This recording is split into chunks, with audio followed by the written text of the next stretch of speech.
আসসালামু আলাইকুম ভিউয়ার্স, আপনাদের প্রত্যেকের জন্য এবং আমার যে নতুন স্টুডেন্ট দেখতে পাচ্ছেন তাদের প্রত্যেকের জন্য আরেকটি গুরুত্বপূর্ণ কন্টেন্ট নিয়ে আমরা দাঁড়িয়েছি। এবং সবার জন্য আমি একটি কথা বলে থাকি, আমরা অনেকেই ডিজিটাল ইঞ্জিনিয়ার কাজ করি, কিন্তু অনেক সময় কোনটার কী নাম সেটা আমরা জানতে পারি না এবং কোনটার কী কাজ সেটাও জানি না। যদি আজকে আমরা সবাই উক্ত ভিডিওটা দেখি তাইলে পরে ডিজিটাল ইঞ্জিনের সবচেয়ে মূল যে অংশ হাই প্রেশার পাম্প সেই সম্পর্কে ভালোভাবে বুঝতে পারবো বলে আমি মনে করি। এই জন্য সরাসরি আমরা মূল ভিডিওতে চলে আসি। দেখেন, আমরা প্রত্যেকটির নাম বলবো এবং কাজ বলবো, আপনারা যদি মনোযোগ সহকারে দেখেন তাইলে অবশ্যই বুঝতে পারবেন এবং সমস্যা কোন জায়গায় হয় সেটা আমরা সরাসরি দেখাবো। এবার আসি, দেখেন এটা একটা হাই প্রেশার পাম্প। এই হাই প্রেশার পাম্পের দুটি পাম্প আছে একই জায়গায়। এটা হচ্ছে হাই প্রেশার পাম্প আর এটা হচ্ছে লো প্রেশার পাম্প অথবা হ্যান্ড পাম্প। দেখেন হ্যান্ড পাম্প কেন আমরা বলি, কারণ এই যেটা যখন এই হাতে যখন পাম্প করে এটা আমরা এয়ার ব্লিডিং করি, এই জন্য এটাকে আমরা হ্যান্ড পাম্প সাধারণত বলে থাকি। আর এটা কি হাই প্রেশার পাম্প। এবার আমরা মূল বিষয়গুলোতে চলে আসি। দেখি, যে কোনো লোক আমাদেরকে প্রশ্ন করতে পারে যে এই হাই প্রেশার পাম্পের কাজটা।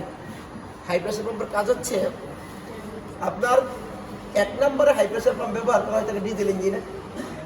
দুই নম্বরে কাজ হচ্ছে ইঞ্জিনের স্পিড, অর্থাৎ এখান থেকে ফুয়েল যাবে হাই প্রেশার ফুয়েলটা ইঞ্জিন সিলিন্ডার ডিজেল ইঞ্জিন সিলিন্ডারে প্রবেশ করবে এবং ইঞ্জিনের স্পিড করার জন্য সাধারণত এটা ব্যবহার করা হয়ে থাকে। আমরা বুঝতে পারছি কিনা? এবার আসি কিভাবে করে একটু আমরা দেখি। এটার ভিতরে থাকে হলো গভর্নর। কি থাকে? গভর্নর। গভর্নর সাধারণত তিন প্রকারের হয়ে থাকে: mechanical governor, hydraulic governor, pneumatic governor. আমাদের এটা হলো নিউমেট্রিক গভর্নর, ঠিক আছে?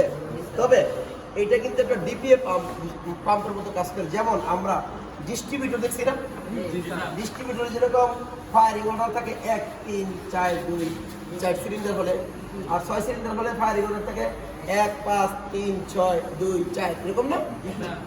এইটা কিন্তু distributor type high pressure fuel pump. এখন আসি, এটা হচ্ছে গভর্নর। এই গভর্নর যখন অ্যাক্সিলারেটর দেব, যখন অ্যাক্সিলারেটর আমরা দেই তখন এটা যখন চাপ প্রয়োগ করে তখন এই গভর্নরটা ফাঁকা হয়। যত বেশি আমরা অ্যাক্সিলারেটর দিই, একদম সামনে থেকে দেখাবো আমরা, যত এরকম অ্যাক্সিলারেটর দিলে যত ফাঁকা হবে এরকম, তখন হাই প্রেশার ফুয়েল ডিজেল নাকি ডিজেল ফুয়েল, তখন এই যে দেখেন এটা কিন্তু ক্যাম্পশেপ, তার ভিতর দিয়ে এই যে ইনলেট লাইন দিয়ে ইনজেক্টর হয়ে সিলিন্ডারের ভিতরে প্রবেশ করে ইঞ্জিনের গতি কম বেশি। বুঝতে পারছি কিনা? তারপরে আসি, তাহলে এটা কি দাঁড়ালো? গভর্নর। গভর্নর তিন প্রকার, আমরা সেটাও বলে দিলাম। এরপর দেখো, তারপর হচ্ছে এটা হচ্ছে এই যে এইটা ব্যারেল আছে না, ব্যারেল প্লাঞ্জার ব্যারেল অ্যাসেম্বলি নাকি? এখানে কাটা একটা দেখা যাচ্ছে, যেহেতু এটা মডেল সুন্দরভাবে দেখার সুযোগ আছে। এইটা দেখেন, এই যে এটা উঠানামা করে না, দেখেন এই যে আমরা যখন এটা ঘুরাবো, একজন ঘুরাবো, এখানে একটু ঘুরাও, দেখো আমরা যখন এরকম ঘুরাবো এটা উঠানামা করে, কিন্তু যখন এরকম ঘুরানোর উপর উঠানামার পরে যখন অ্যাক্সিলারেটর দিবে এটা আবার ঘুরে। এই যে দেখো, এই যে ঘুরে, এই যে এটা কিন্তু ঘুরে। এটা হচ্ছে, এটা কি প্লাঞ্জার আমরা বলি, এটা কি প্লাঞ্জার। এই প্লাঞ্জারের ভিতরে তিনটা কাজ থাকে। কটা কাজ? তিনটা কাজ থাকে। একটা হচ্ছে খাড়া, অর্থাৎ উলম্ব কাজ, ঠিক আছে না? আরটা হচ্ছে হেলানো থেকে এরকম, তাইলে এই যে দেখো হেলানো, সরাসরি কিন্তু আসো সরাসরি দেখি। একটা হচ্ছে খাড়া কাজ, আরটা হচ্ছে হেলানো কাজ, আরটা হচ্ছে বলায়াকার কাজ, ভূমির মতন থাকে, ঠিক আছে? যখন এই খাড়াটা বরাবর হবে তখন কি হবে? ফুয়েল যখন খাড়া বরাবর যাবে তখন ইঞ্জিনের স্পিড বেড়ে যাবে। যখন হেলিক্যাল হবে তখন স্পিডটা আরেকটু কম হবে। যখন বলায়াকার কাজ বরাবর হবে তাইলে আরেকটু। এই বলায়াকার কাজটা সাধারণত ইঞ্জিন যখন আইডেল অবস্থা থাকে, দাঁড়ানো অবস্থা থাকে, তখন সেটা ব্যবহার করা হবে। বুঝছি কিনা আমরা? তারপরে দেখো, এইটা হচ্ছে কন্ট্রোল র্যাক। কি এটা? Control rack. শুধু এই জিনিসটা কন্ট্রোল র্যাক, এই যে এটা কন্ট্রোল র্যাক। আর এটা হচ্ছে কন্ট্রোল স্লিপ।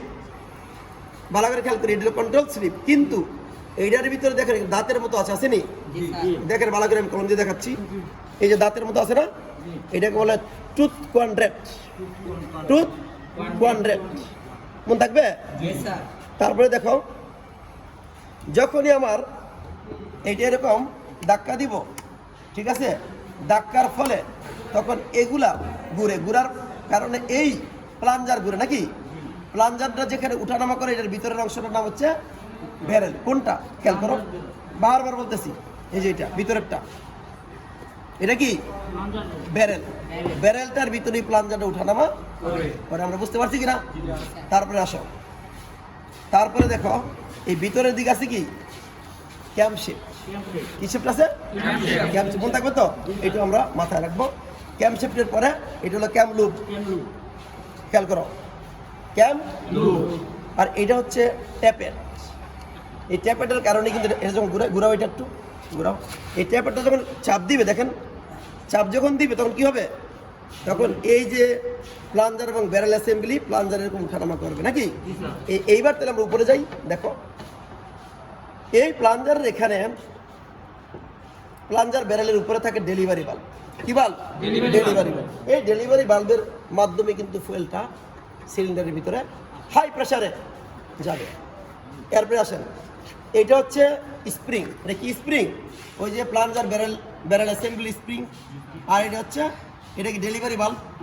ডেলিভারি বাল্বের উপরে আরেকটি স্প্রিং আছে না, বাল্ব স্প্রিং। এটা হচ্ছে ডেলিভারি বাল্ব হোল্ডার। বুঝছি কিনা? ঠিক আছে। এরপরে দেখো এখন এই ডেলিভারি বাল্ব হয়ে তোমার এই প্লাঞ্জারের ভিতরে যে হোলগুলো আছে না, কোনটা, ওই যে খাঁজগুলো আছে, সেই খাঁজগুলো কিন্তু তোমার খাঁজের উপরে নির্ভর করে ইঞ্জিনের স্পিড কম বেশি হয়, মনে থাকবে? তারপরে সরাসরি আমরা এখান থেকে এখন আমরা চলে যাব কোথায়, দেখো চলে যাব এখান থেকে এইখানে। এটা হলো ইনলেট লাইন। কি লাইন? Inlet line. এই ইনলেট লাইন দিয়ে কোথায় যাবে? ইনজেক্টরে চলে যাবে। ইনজেক্টরের এই অংশটার নাম হচ্ছে স্পিন্ডল। কি এটা? স্পিন্ডল। মনে রাখবা, এই স্পিন্ডল কিন্তু দেখতে বড় মনে হয়, ঠিক না? এই স্পিন্ডল কিন্তু ছোট হয়।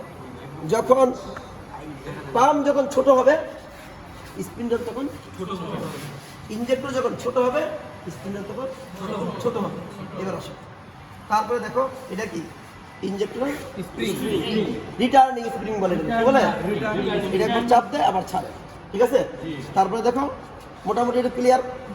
এইখানে দেখো এটা কি নজল। এই নজল হচ্ছে 5 প্রকারের। কয় প্রকারের? আগে একটু বলি, তোমরা মনে রাখো 5 প্রকারের নজল। এক নম্বর হলো single hole nozzle, multi hole nozzle, pintle nozzle, pintaux nozzle, long stem nozzle. এই 5 প্রকারের নজল আছে। এইবার লো প্রেসার পাম্পে আমরা চলে আসি। দেখো, এবং এই লো প্রেসার পাম্প হচ্ছে কখন আমরা ব্যবহার করব? যখন এয়ার ব্লিডিং এর প্রয়োজন হতে পারে, ঠিক না? তখন কি করবো? যখন বাতাস ঢুকে, অর্থাৎ ডিজেল ইঞ্জিনের ভিতরে কি হয়, এয়ার লক হয় নাকি, এয়ার লক হয়। যখন এয়ার লক হবে তখন কিন্তু তোমার এই এয়ার ব্লিডিং স্ক্রুটা কি করবো আমরা? খুলে দেবো। খুলে দিলে তখন এটা এরকম পাম্প করলাম।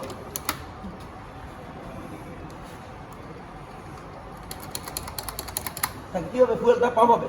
পাম্প করলে এখানে যাবে, বিভিন্ন লাইনে যাবে। তখন এই লাইনটা খুলে দিলে দেখবে তেল আর বাতাস বের হচ্ছে। এক সময় দেখবে শুধু তেল বের হচ্ছে, তখন এটা টাইট করে দিব, এটা টাইট করে দিব। দিলে পরে কী হবে? এয়ার ব্লিডিং হয়ে যাবে, ফলে ইঞ্জিন ভালো মতো চলবে। মোটামুটি এটা বুঝছি কিনা আমরা? মোটামুটি উক্ত ভিডিওটা দেখলে প্রত্যেকেই হাই প্রেসার পাম্প সম্পর্কে ভালোভাবে বুঝতে পারবে বলে আমি মনে করি। ধন্যবাদ সবাইকে।